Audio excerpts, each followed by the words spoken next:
but it's pretty much this a different take on it, right? Because we look at things like The Secret or Earl Nightingale's The Greatest Secret, all those kind of things. Been around for a long time. Goes back to Wallace Wattles and The Secret Science of Getting Rich. I mean, we could do this, and then of course there was The Secret and the Law of Attraction and yada yada yada. But are there any neurolinguistic laws of success that kind of coincide with it? Because what we found, all of us know, that my friends in the hypnosis world and my friends in the acting world are becoming aware of it, that what we've talked about for years in hypnosis and NLP, we now know works in your neurology. Things like mirror neurons. We just knew if you mirror match, it makes people feel comfortable, and that's great. But now we know there's a neurological process why it works, why other things seem to happen. Why they've said for years, your mind doesn't know the difference between a real or a vividly imagined event. Now we know with imaging technology, this is really, really true. So let's just get started, right? And one way to think about it is, as within, so without. Right? You have your internal state, basic NLP 101, and now hypnosis uses this, or a lot of the really slick hypnotists understand this and use it, which is your internal, there's like a triad constantly going on. You have your internal representations, which control your internal state. If you got good, happy pictures in your head, you're singing happy songs, your internal state is happy, right? And then when your internal state's happy, your external behavior is happy. So it's a triad, right? But if your internal state is bad, you get bad internal representations. If you're in a bad mood, you think bad thoughts. And then, of course, you might do bad behavior, or you'll just shut down. It may not be bad behavior. It'll be like, you'll withdraw. And so, as within, so without, and it's based in this, right? And we know that if you change one aspect of it, your internal representations, your internal state, or your external behavior, it doesn't always, it may ripple back and change the entire organism. If you change your external behavior, you might change your internal state and your internal representations, right? Have you ever been so pissed off and then somebody tries to get you to laugh and you're like, God damn it, I don't want to laugh. There's nothing funny here. And if you start to laugh, it changes your internal state, because now the laughter changes you start thinking funny thoughts, including sometimes, if you're a little bit evolved, what an asshole you look like when you're like losing your mind over bullshit, right? And then it'll change your external behavior, right? Of course, our dear friend Tony Robbins, first claim to fame was, change that 1 centimeter, bring your chest up, lift your head up, and it changes everything, right? So again, I'd like to say hi to everybody. If you like this, please click like and share over there on Facebook. If you're watching this on Zoom, it'll be recorded and it'll probably be put up on YouTube and a couple other places. So please feel free to share this information. So when we get started with, is there neurological laws of success, if you will, or prosperity or attraction, whatever term we want. So one thing I always like to start with is going back as far as we can, right? What if you think about it, when you look at the ancient texts, the ancient scripts that talked about, how the universe works, whether it's the Bible, the Torah, well, the Bible's not that old, but the Bible, the Torah, the writings of Buddha, the Quran, all of these things, and even going back to Sanskrit and some of this other stuff, they had a different view of it. One of the things and it kind of got lost in translation, which is things like, what if your desires is God or the universe speaking to you? What if the universe actually lives through you? What if the universe is alive and every experience that you had feeds to the universal consciousness? So if you're happy, the universe experiences it through you. And that's why, there could be 10 of us on this call. Hey, Tommy. Hey, Nora. Hey, Monica. Hey, Dr. Smith. A few other people. Neely. Hey, If you like this, click like and share. And over here, I got Karen Hand, Miss Angela, a couple other people, Rusty, Caroline. So anyway, I appreciate this. So we could all want the same thing. You know, we could all want a new Porsche or whatever it is, right? But the universe would have 25 different expressions of it, because I may like the way it looks. You may like the way it handles. Someone else likes the way it sounds. Someone else just likes the way it makes them feel, because whatever it is. So the same experience will be experienced by the universe individually, because we're all individuals. You know, we all know that. And yet knowing and feeling, which we'll get to today, that's one of the neurological laws, is that. So if this is true, whatever your desires are, what if it's God speaking through you? If you can remove all the bullshit, right? And one of the things we have to think about is you do not add or subtract from your desires. What do I mean by that? Well, I'll use a quote from the Bible, one of the few I know. You shall not add to the word which I am commanding you, nor take away from it. It's from Deuteronomy. And basically, if you think about it, it was a different way. My dog is howling. I hope you excuse me. It's adding to the word. Adding to the word is saying how it will happen. Excuse me, I have to yell at my dog. Go get the dogs. Sorry about that. They're having desires, right? And they're not getting it.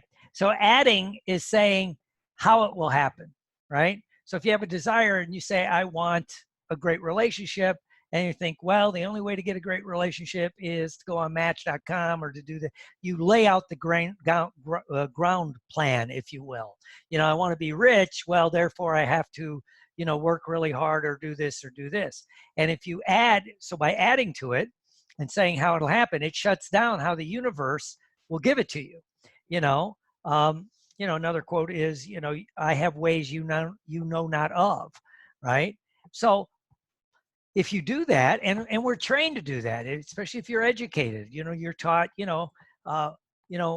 make your plan and, and live up to it, follow your plan, right? The whole thing about business planning, which, you know, any true entrepreneur will tell you it's a good way to start, but usually 6 months into your business plan, you've blown it up anyway, because it's not working that way. So, but you take away the opportunity for the universe to surprise you. And subtracting to the word that you're giving, which your word is your desire, you know, God giving you a desire, and you say, I want this, I want that. Well, add is how it'll happen. Subtract is, I really want a new Porsche or a Porsche, but I'll take a Miata. It's a nice little sports car. It's cute. Nothing wrong with that. But when you start automatically, even when you're expressing your desires, saying you'll accept less, well, then you're already setting up failure, because you told your subconscious mind, you really don't want this. Because if you really wanted it, and we're going to talk about how to use your neurology in a new way to get it, you have to really want it. And you want this, right? So basically, it's how do you see the goal, but not the detailed path to get there. A brilliant man named Neville Goddard had a process, which I take people through, about see yourself from the goal, right? Except the trick is in that if you know that technique, seeing yourself from the goal, it's not just go to the goal, look back. You can't see every detail on how it's going to transcribe and how it's going to happen. So why are we stuck? If this happens, why are we stuck? The secret's in your neurology. This is why we're stuck, right? You have the knowledge, right? I call that the paradox of knowledge. You know what you should do, but you must have blocks. But if they're unconscious blocks, if you have unconscious blocks, you're not consciously aware of them. And what an unconscious block leads to is pre-conscious selection to reinforce whatever the heck that it is. And it's pre-conscious. It's just above the consciousness. And then automatically it kicks in, and then it becomes a physiological response quicker than your consciousness, right? And awareness is not change. Awareness is the first step. And what really begins to happen is when you get this kind of knowledge, like The Secret, the law of attraction, law of magnetism, whatever it happens to be, you develop dual neural pathways. You develop, like, you know, two different pathways in your brain, and the most powerful will dominate, and that's the one that's unconscious. That's where the blocks are. And because it's gonna, like, every time you try to get on this path, you got these two paths. Well, I want to get on, you know, this path. Well, you start to get on this path, and suddenly something happens. Excuse me, everybody, make sure you're muted. Thank you, Izzy. Sorry about that, on my other call here. So you start to get on the new path of visualization, of law of attraction, and then a pre-conscious, subconscious block kicks in and puts you back on the old path, right? And then once you're on that path, it's harder to get off. You know, it's almost like these here in the States, freeways, highways, toll roads, whatever, you know, with the limited access highways. You know, once you're on for a little while. You've been driving and you miss your exit, and the next exit not for like 6 or 7 miles, and you can't turn around, right? Or can you? A lot of times they say, do not turn around. There's a place to turn around. You see cops turn around. You see some people. But, you know, we're taught, nope, got to follow the rules. Got to go down to the next way. So that's what we'll be talking about today. And so it leads to this. Are you really born a blank slate? We always talk about that. I used to say, you're born a blank slate, you know, tabula rasa, as psychology would say. Now the current science says you're born a semi-blank slate. You do have things programmed into your DNA, right? That, and also, and some of this is programmed in before birth. Some of it is genetic in your DNA, right? There's some thought that even whether you seem to be more positive or more negative seems to have a genetic component, but you could be programmed before birth while you're in the womb, right?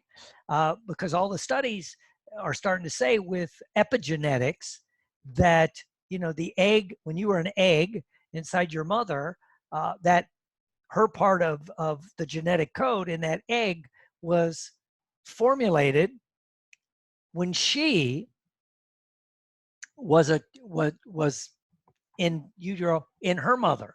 So a lot of this goes back to your grandmother. So if your grandmother grew up in a depression, you know, and a very limited thing, it's like, whoa, some of this gets programmed into your DNA, and it could lead to things like, you know, some weight issues because you're afraid you're starving to death, all this other stuff. So there's some cool stuff coming up. And there's also this really cool study of wealthy offspring.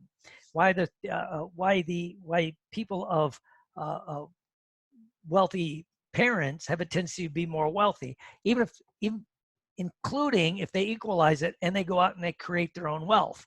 And some people are, oh, maybe it's connections, but if you equalize as much as that, they seem to operate differently. And now here we're seeing, how many times do we see the children of athletes, professional athletes, you know, their parents played a professional sport, right? And again, is some of it, yes, of course, is genetics. You're genetically prone to it. But is it the way they're raised? It's the way they're pre-programmed from birth, and in those first few years, you know, this is just normal, you know? So whether it's like, if you want to study wealth, if you want to study other things, it could be in that. So let me ask you a question. Now let's jump in, because I know people want answers. Can you accept a gift easily? This starts saying how you're programmed to accept and accomplish the goals that you want, right? Can you accept the gift easily? You know, when someone gives you a gift, do you say thank you and just accept it? And that, what about when someone gives you a compliment? You know, do you automatically downplay it? You know, do you downplay anything? Oh, you did a great job. Oh, anybody could do it, right? Not really. You know, a lot of this is I call it false humility. We think we got to be super humble, right? But what if one of the things we need to switch is humility is teachability and open mind to the truth. But if you can't accept the gift easily from other humans, how are you going to accept a gift from the universe? If you can't accept the compliment, you look great today, your hair's good. Oh, this I didn't have to. can you just accept it and say thank you, right? And a lot of this leads back to the way we were raised. It could be in our genetics, not that it can't be changed. Epigenetics is also showing us you can actually change your genetic code. And something that's coming up more and more is, well, shame and guilt will lead to the feeling of unworthiness, right? And so one of the first tests I always ask is, can you easily accept a gift? I'll be honest, this is something I work on, accepting a gift or accepting a compliment, right? And another test, here's a big test, is do you have a tendency when you get something you really, really like, do you save it, right? How many of us have bought like maybe something to wear that they really, really like and we barely wear it? And then then by the time we really start to wear it, it's out of fashion, right? So it's that counterintuitive, save it, but then you don't use it, which leads to the most expensive resource you have is the one you don't use.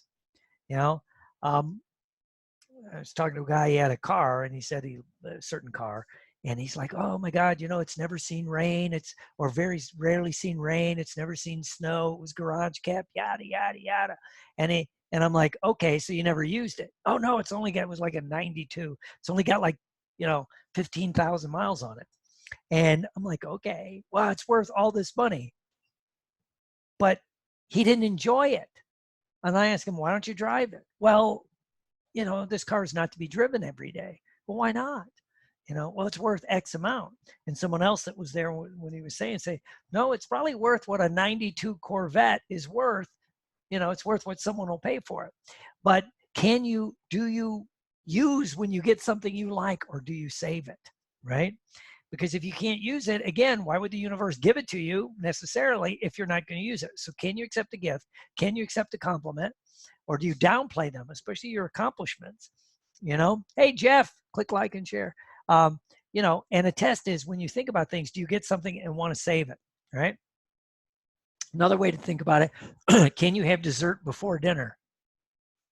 Mm-hmm. So that's interesting. But shame, guilt is about the feeling of worthiness, So guilt is I made a mistake. Shame is I am a mistake. Now, if you think about the difference, if you make a mistake, we all make mistakes. You screw shit up, stuff happens, right? And if it's bad, and especially you can feel guilty about it. There's nothing wrong. It's called healthy guilt, right? But shame is you start feeling I am the mistake. And if you have deep-seated shame, that leads to what we just did with the test. You can't accept a gift. You're like, I'm not worthy of this. I didn't do anything to deserve it, right? Whatever it happens to be. It will stop you from feeling worthy. And if you feel unworthy, then you're stuck and you keep being stuck, right? So the problem of using a word like shame is a block, is one of those it's that dual pathway. You start feeling good and then you feel guilty because I shouldn't feel this good about that. And you get back on the old highway. And, it's a tough word to bring up, shame or guilt, because people go, I got nothing to be ashamed about. I got nothing to feel guilty about. And it's the word, but it's a culturally loaded word. And it's what we're really talking about is a physical sensation, right? And then how do you use words to describe the undescribable? And that's what happens if you feel deep shame and guilt, right? And what you see in shame is very specific body posture. And this is an autonomic nervous system pattern, which is very similar to what you see in trauma, right? And it causes people to shut down because true shame, you do not want to be seen. So you pull in. And if you have some running programs of deep-seating shame, and you want to pull down, right? You want to pull in, you can't accept anything, right? And when someone's in a posture of shame, that aspect will affect everything until they change the posture and their neurology and open themselves up, right?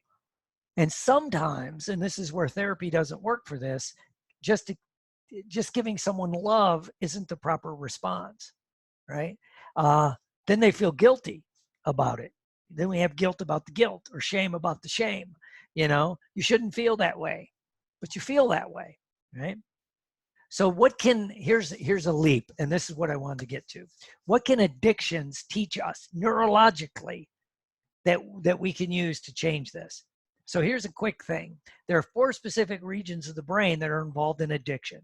And how can we use addiction to get what we want? What if you were addicted to happiness? What if you were addictedness to success? What if you were addicted to feeling good, right? Because if you've ever worked with addicts or alcoholics, they'll get their drink, you know, they'll get the drug, they'll get the fix, right? And this is, so what if we could hijack some of those, you know, processes and use it to get us what we want? So the 4 specific parts of our brain first is the nucleus accumbens, right? This is where dopamine's made. Right? It's kind of cool. And so when you start feeling that, you know, it makes you feel good. Dopamine makes you feel good, gives you energy, gets you up, right? And the second area that kicks in is your amygdala, which is in your hippocampus, right? This is the feel-good response. And it becomes a conditioned response. It's, for those of us in NLP and hypnosis, it's the anchoring response. You know, that felt good, right? When I did that, it released the dopamine. And so the conditioned response is you want more. And so these 2 areas begin to kick in. The third center is the orbital frontal cortex. This is where motivation happens. You think, I really like that stuff. I want more of it. What do I have to do to get it? So once those 3 areas of the brain kick in, and you'll see in a moment, they're in the deeper part of your brain. You know, that's why once this is where like a craving would kick in for an addict or an alcoholic or any kind of addiction, right? And then the only thing that can stop it is the prefrontal cortex, the last part of our brain to develop. This is where we can put the brakes on. The bad part, it's not a very powerful brake. And the bad part, by the time it kicks in, this is the dual pathway I was talking about. You're already on the goddamn highway to go down the way you've always gone, right? You know, it's like, so how can we use this kind of information for our thing? You know, and again, this is why, like, if you're in shame, guilt, or remorse, or something's blocking you from your success, you know, once you're on that path, then you think, I shouldn't feel this way, I should stop it. Your prefrontal, you know, the later parts of your brain kick in. Well, you can't think your way out of it. You're in it, right? Because this is how it works. If you notice, like, for those on Facebook, I'm showing a slide on my Zoom. You have your the nucleus accumbens right here, and then your amygdala. These are deep in your brain. They're right next to the deeper parts of your brain. Actually connects to the vagus nerve, right, which runs down into your body, right? The first part of the cortex, which is where the memories are stored, are right in here too, right? And by the time you get out to the prefrontal cortex, it's farther away from the autonomic response system, right? So if you're blocking yourself from success and you constantly do this, or you start to get success and you blow yourself up, this is what begins to happen. You need to pre-program it at the deeper level, because a lot of this goes to how things are actually stored in your body. You know, every cell in your body has a memory, you know, especially in your gut and your heart. All these things have memories, and they're actually stored there, right? And so you can't think your way out of a feeling problem. And this is what begins to happen. This is why, for us to really change, we have to understand the mechanisms of what's going on, right? So, you know, so again, what if you use these parts of your brain to begin to get yourself, like, addicted to the new chain of thought, addicted to this other stuff, right? Now, if we begin to do this, one of the problems that begins to happen is you're becoming one of the people that does not live by the norm, right? You're becoming one of the people, you get on the highway of a bad thought, you know, even though it's 10 miles to the next exit where you've blown it up, you've had a fight, you've drank, whatever it was, right? So you're on this negative highway, right? But you won't get off the highway because you've been taught to stay on it, right? What if there's the turnaround right there that the cops use? I would say it's an emergency. It says emergency use only. So what if you switch and you get back on the better highway? You know, you get on the different path, right? So if you're those of us looking at the excuse me, the excuse me, the um, excuse me, I'm clicking around here. There I am. We want to hijack it and go down a different path, right? And so, um, so again, if you get stuck in this shame and guilt, and this is what can happen. So you're doing well, right? Mr. Jeff, you're training hard. He's on Facebook, if he's still there. You're training hard. You're doing this, right? And then somebody gives you a really good compliment, right? And then if your first response is, well, and then you almost feel guilty, like, well, I shouldn't feel this way. I shouldn't take pride in the fact I've dropped 50 pounds or 100 pounds or whatever it is. I shouldn't do this, right? And so how do you hijack this? Because that's in your body, it takes time to override it. It's kind of like detoxing your body from sugar or carbs or alcohol or drugs. It takes a while to get this crap out of your body, right? And so that's what we got to work on. And that's a process, right? And there's some things we can do to help that process, right? And so, that's what we're working on constantly, right? And so the neurological aspect is, if you've been pre-programmed through thoughts to develop almost into your genetic responses to have shame, guilt, and remorse, can you do this? Another test I meant to put up is some people, another way to look at it, to go back to my other tests, can you accept the gift? Can you accept the compliment? Do you save things or do you use them because you like them? Another one is, you always see people post this on Facebook. Hey, Facebook over there, which is, if I won the lotto, I would do X, Y, Z. I would open up homeless shelters. I would, I would feed the animals, I'd save the gay whales, whatever the hell they say they're going to do, right? Can't they just say, God damn, I'd buy me a mansion. I'd buy me a new, Bugatti. I would disown 3/4 of the people I know and live a life of luxury. Well, you should feel bad about doing that. Wouldn't you want to do good with your money? It's a different mindset, right? And so we want to begin to get down to that. So that's just what I want to talk about today is the neurology of it. And I've been working on this for a while because a lot of us get stuck in it, and again, my test again to you is, can you accept a compliment? Can you accept a gift? If you get something you really like, you say, I'm going to use this till I break the damn thing, right? And then worry about it, right? Or were you taught to put it away and save it for a good, it's your Sunday clothes, so it's kind of interesting. And some of this goes back to the way, your parents were raised, which goes back to their grandparents, by the way, right? So it becomes this. And so we're living in 2020 with the DNA, let's say if you're 50, right? That goes back to the early 1900s.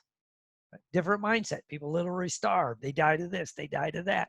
Things were scarce, and it's not true now. So how do you override it? How do you change this, right?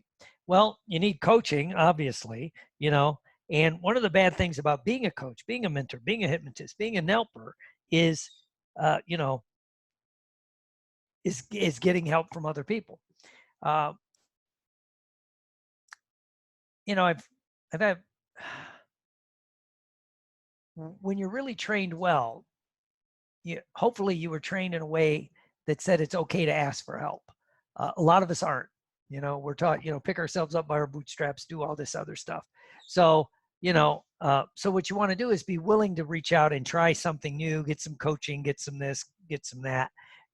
What I've been working on is like a 4-session remove shame, guilt, and remorse, and develop feeling worthy of, if you're going to do The Secret or Law of Attraction or something like that, because if you've started it and it hasn't worked, maybe that's something to look at, right? Because it all goes back to retraining our brains. And so I just wanted to put that out there. If anybody's interested, excuse me, I've been blessed. I've really been blessed beyond my wildest dreams. And yet sometimes it's a curse, is probably 3/4 of the people I coach, 3/4 of my clients, if you will, that I do for change work are hypnotists, NLPers, psychologists, and a growing number of actors. But the good news for that is it makes my skills even more sharp, because one of the things that happens if you have what I call the paradox of knowledge. So especially if you've studied NLP, you've studied hypnosis, you've studied the law of attraction, you got all this knowledge, right? So you got the head of knowledge, right? But if you haven't accomplished everything that you want to accomplish, what happens then when you do reach out for help, or let's say you go to I was talking to Karen before we got started, you're at a seminar, you're at a conference where people are teaching really cool stuff, and you go, I'm going to go in there, I need this, whatever it happens to be, right? Like maybe this, redoing my mind. So you sit there and they start teaching you, oh, this is really good. All right, good. And let's say they start a process, right? Take a deep breath, close your eyes, and then whatever process they start, suddenly you go, oh, why are they doing that? I wouldn't do that. No. I would do this, right? So you're already out of the process. You're thinking about the process. Or the other thing that kicks in, I really like, I got to remember that for Joe. And this is what a lot of us get. We don't let it work on us. We're already thinking how we're going to share it with other people, right? You didn't do your own little proof of concept that it's going to work, right? You got to go do it with other people. So that's, I call that the paradox of knowledge, where knowledge actually gets in the way. It's kind of like a lot of us got exposed to hypnosis and NLP and fell in love. It helped us lose weight, stop smoking, kick an addiction, whatever it was. And then it quit working, and it's the same true somewhat for the law of attraction. You got exposed to it, it really worked.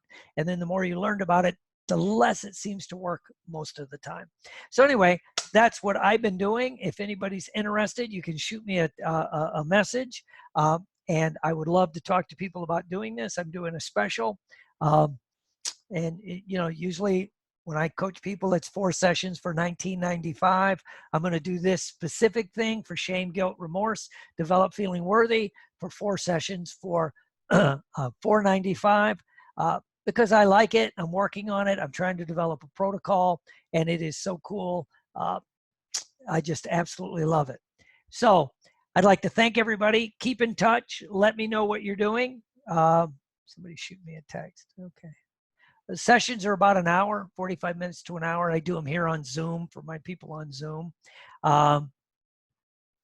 If you're near me, of course, I do have an office now in Port Charlotte. I finally broke down and got an office. But I do a lot of Zoom. So if you're interested, shoot me a message. Say hi to everybody. Again, nothing I can do except give you my love, give you my respect, and to remind everybody, I think I'm one of the luckiest men alive. I've been allowed to live a life beyond my wildest expectations. And so that's one of the things I love. And sharing this information. So until next time, I'd like to thank everybody.